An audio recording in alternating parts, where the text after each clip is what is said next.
इयत्ता 6वी विद्यार्थी कविता सादर करत आहेत. कवितेचे नाव आहे गवत फुलारे गवत फुला. कवितेचे कवी आहे इंदिरा संत.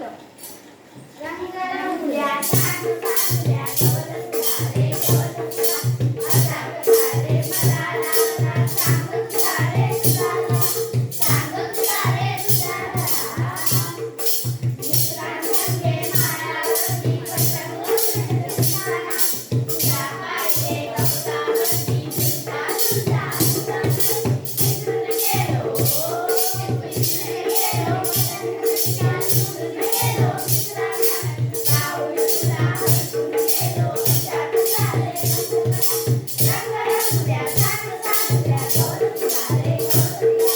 अशा प्रकारे मला लागला सांग फुलारे तुला सांग फुलारे तुला. हिरवी नारळे फुलवाची दोन बाजूला सजवली निळे निळून वारा खेळ खेळतो लोकाला. रात्रीमध्ये होऊन म्हणते अंगाई जगी तुला. मलाही वाटे लहान हो तुझ्या दोन्ही मांडले. तुझ्या समधी सदा लावले तुझ्या करताले. रंग रंगल्या सांग सांगल्या गवत फुलारे गवत